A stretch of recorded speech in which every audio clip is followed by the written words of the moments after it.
I bought a house with squatters in it, and here's how it all went down. There were 7 people living in this 2-bedroom house. 3 of them were living in this garage, 1 was living outside on this back porch, and even 1 in this walk-in closet. When I bought this house, I agreed to let these people stay in the house for 2 weeks after I closed, so they had time to move their stuff. But sure enough, 3.5 weeks later, they had made no effort to move. That's when I had enough and had the sheriff come knock on the door and get these people out. Once every 2 weeks was up, the utilities got turned off, so these people were living in the house with no running water and no power for almost 2 weeks. I guess they were pretty upset about that because once I got in, I noticed that all the wires to the electrical panel had been cut, probably because someone was mad they were getting kicked out. While the sheriff was kicking everyone out, one of the squatters threatened to come back and burn the whole house down. Since I was originally letting people stay in the house after closing, the title company withheld $10,000 of the seller's proceeds until everyone had left the house. And if they didn't leave the house on time, that money would get released to me. So let me know if you think it was worth it and what you would have done in this situation.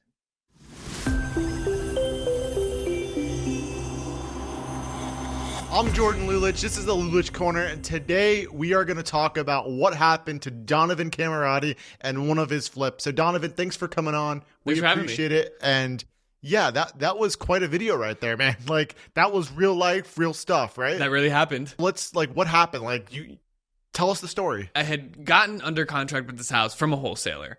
So I wasn't the one directly communicating with the sellers. So that's one thing to just keep in mind throughout this whole story, right? You didn't get the opportunity to meet the sellers. You were just assigned the rights in the contract from someone else. Exactly. Okay. Yep. Okay. That being said, I had gone under contract with the agreement that the sellers would stay behind for 2 weeks after closing so they could get their money from the sale of the house and then move out and find a new place. Why would you let sellers stay in the house for free? Like, I mean, was it just a good purchase? Like, what incentive did you have? Because usually at closing you move out. Yeah, well, usually, right? Yeah. And, that's one thing we do kind of often. In certain circumstances where the sellers just don't have any money and they absolutely need the money from the sale, it's the only money they have to move. That's something we can offer as investors. Where, if they were to sell it with a realtor, that's probably not going to happen most of the time, right? So that's just part of our value thing, right? Because we're getting a good deal on the house. This is what we can give in return, and flexibility. But then in the video you mentioned as security for you, because what happens if after 2 weeks they don't get out? Yeah. Right? Well, so you said the title company in the video, they withheld, $10,000? Yep. So there's a $10,000 holdback, which is, number one, their incentive to get out. Right. And it would pay for damages, lost time and everything like that to me if they didn't get out on time. Right. So, the $10,000 was withheld in escrow after closing. So they got, I think, what did we buy that house for? $180. So they got $170, and then just 10 grand was held back. But I think there were 50 or 60 grand worth of court fees that were taken out of that closing. So something like $120,000 that they got, right? But they didn't want to move out after the 2 weeks. Mm-hmm. They had made zero effort to move. So what happened? Day 14, are you you close on this? You still have the sellers in the property because of your agreement. So, are you driving by? Are you keeping an eye on it? What are you doing after closing? Basically, so there were 7 people in the house. How are there 7 people in the house? That's crazy. Little 2-bedroom house. And you saw it in the video. I said, 3 in the one garage, on the patio, one on the porch outside.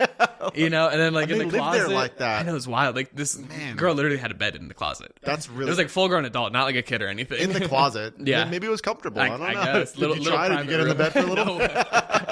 There were 7, and then after the 2 weeks, 3 of them had left. There were still 4 in there. Okay. And then I was like, yo, what's going on? And I was honestly probably a little too nice to them at this point.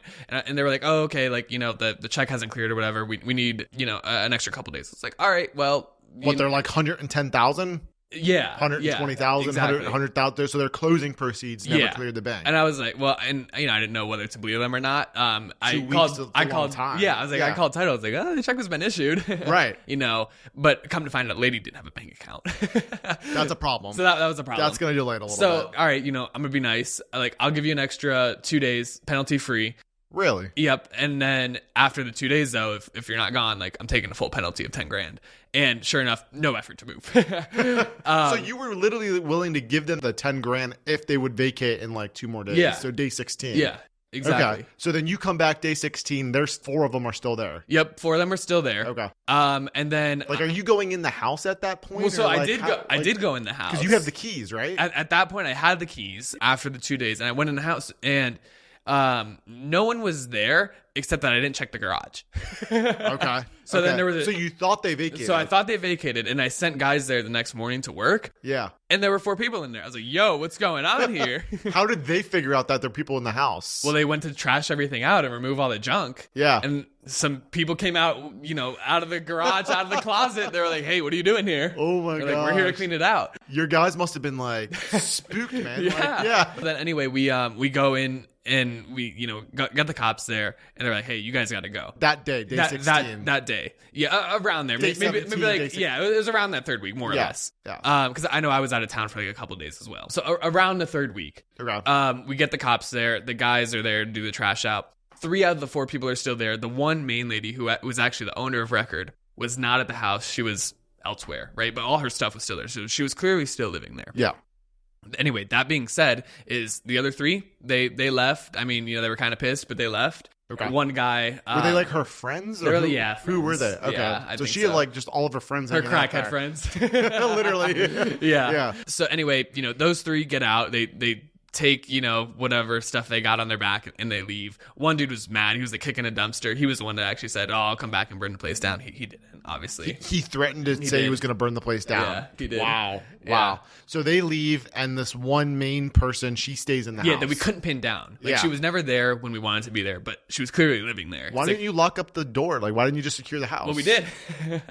We did. But she was But she climbed in a window, one of the little bathroom windows that was left like open and unlocked. Wow. And we had... That's determination, man. I know, right? I know. Seriously. Props to her, yeah. Seriously. Anyway, the guys were there again the next day, and I was on the phone with him while he was there, and we were talking about something to do with the renovation, and just mid-conversation, hey, you cannot be here. Like, very loud, like, assertive voice. Yeah. Like, hey, you cannot be here. Like, you have to go. And she's like, oh, I'm just here getting my stuff. And he was like, how did you get in? She's like, oh, through the little bathroom window in the shower. Aha. Okay. Yep. And so we put a stick in there to like lock it off. But evidently she had left like one of the back doors open, which, was on us for not checking. Go there the next day. There are 2 more people in the closet. So now there are 3 people. Man. Yeah, we went from 7 to 4 to 1, back up to 3 now. Jeez. And then, again, those people, we kicked them out. They left. The guys, we didn't even have to get the cops involved. Guys kicked them out. Nice. Then this lady, before we could formally kick her out, she takes off on her bike again. And so we couldn't, by the time the cops got there, you can't even address the situation. We can't even address it. She just took off. Anyway, this took probably like another week to like pin her down, because I was actually I live maybe 45 minutes, an hour away from this house, and I was at an event in town that evening. But why'd you have to pin her down? Like, why? I mean, because she kept coming back, and she was able to keep breaking in. Yeah, she was able to keep breaking in. Wow. And then after talking with the cops, like legally. At the time in Florida, there were different laws than what there are now. This was, what was it, like the beginning of this year, I think? Like January? Maybe end of last year? Last year, yeah. Now there are a little bit different laws, which makes it easier, I think, to get squatters out, right? Right, yeah. So now you can, depending upon if there's certain requirements that are met, you can actually file a complaint with the sheriff's office to remove squatters. Not renters, not tenants, not people who are paying money to be there, but someone who's literally squatting. Just freeloading. You can freeloading. You can actually get them removed without going through court.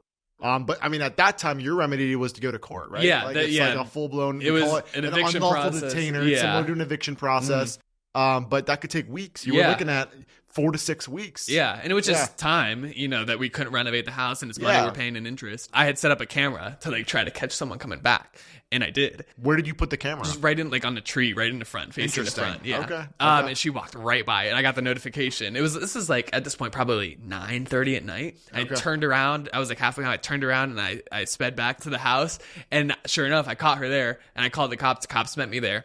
And it took me like 30 minutes of convincing the sergeant to actually kick her out. He was like, well, you're not even really the owner of record. I was like, yes, I am. It just hasn't showed up on the appraiser's site yet. Here's a deed. Here's, all the closing docs. Proved I was the owner. And then, I had to like just talk him into basically allowing me to pick her out, right? So they had a conversation with her. They were like, we just basically have to get her to agree to leave and not come back. So that being said, she left, right? And she was like, okay, but I'm going to come back tomorrow for all my stuff. I was like, absolutely not. Not going to happen. No. Let's end this tonight. Yeah. Yeah.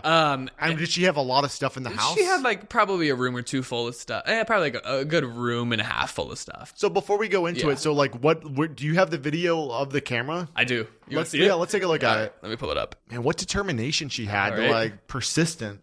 2 squatters broke into my house, and we found them sleeping. This in is the an closet. Instagram video. These squatters had broken into the house 3 times in 24 hours. I introduced myself to the neighbors 2 days ago and told them that I had been having issues with squatters and to let me know if they saw anyone back at the property.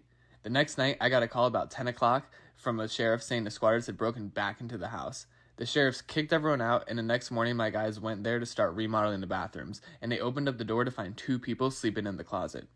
Later that day, the project manager went to put locks on the windows because the squatters had said they climbed in through the back window, and he found another lady staying in the house, so we called the cops and had her kicked out again. The crazy part is that this house isn't even in a bad neighborhood, so I didn't expect squatters to be this big of an issue. I put some cameras up though, so follow to see if the squatters try to come back. Yeah, and then that's when I put up the cameras. Yeah, right? and we saw the camera of her like walking at night. So as she's walking, like you get that notification where you go over. So then the sheriffs are there, you're there. She's like, "Hey, let me come back tomorrow to finish my stuff," and you're like, "Heck no!" And then what happens after that? Basically, what I did, I was like, "Hey, I will help you move out everything right now." And the cops were like, "Is that okay?" And she said, "Yeah." And so I just literally spent like an hour pulling everything out, putting it at the curb for her, just so she had no excuse to come back inside. Left the house clean inside. And do you have like a photo of like a video of all the stuff? It's all on Instagram, man. And how do people follow you if they want to listen and watch more videos? Just at Camarotti Homes, Camarotti, just my last name, Homes, my company name. This is just one story out of like what dozens, if not hundreds there's of videos so many. Yeah, let me pull this other one up here of me actually. So you actually are like physically like taking her stuff and you're putting it on the street. Is like the sheriff helping you, or is she helping you? No, the cops wouldn't touch it. No. And did she help? No. No. She wasn't thrilled about it. Yeah. So she just like sit there and watch you. Yeah. Here, this is Let's what happened. Look at this. So 10 o'clock on a Tuesday, I came out to the squatter house because I saw a notification on the camera that someone had been coming by, and sure enough, the lady was snooping around trying to find a way in the house.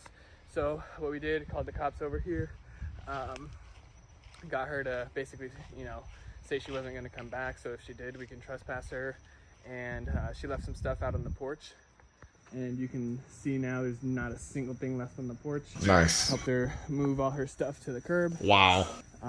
So no reason she should be coming back now. That's a lot of stuff. Yeah, it was a decent amount of stuff. All that stuff out there by all yourself. by myself, yeah. So did she come back the next day to like take it all? She came back because we were renovating this house for maybe like a month or two. Probably like 6 to 8 weeks. Yeah. And just throughout the renovation process, she just would come back and get like one thing a day. I was like, dude, what's going on here? Where is she? Yeah.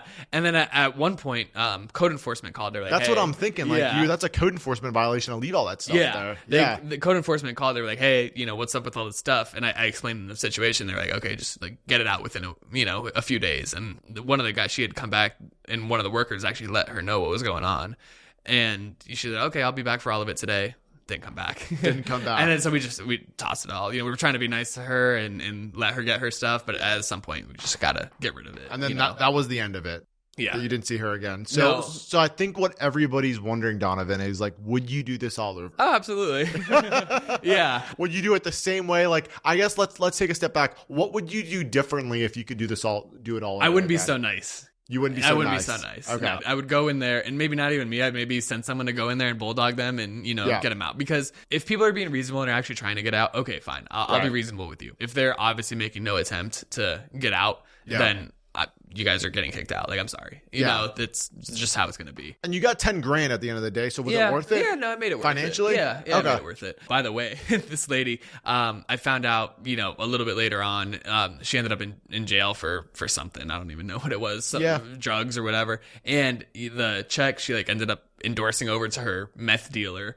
And the meth dealer ran off with the money. So she ended up not even getting her portion of the money from the sale. Oh my goodness. So like, just some people you can never fix. Well, what a story, man. I appreciate you sharing. And like Donovan shared his handle to go follow him on Instagram. But thanks for coming on, man. Thanks for having me. Sharing the story. And hopefully, we wish you a smooth closing process and renovations. I appreciate without this. But it comes with the nature. And I think you've got other stories like this. that plenty. People can go watch and listen on. So this is the Lulich Corner. Thanks for tuning in, and we'll see you next time.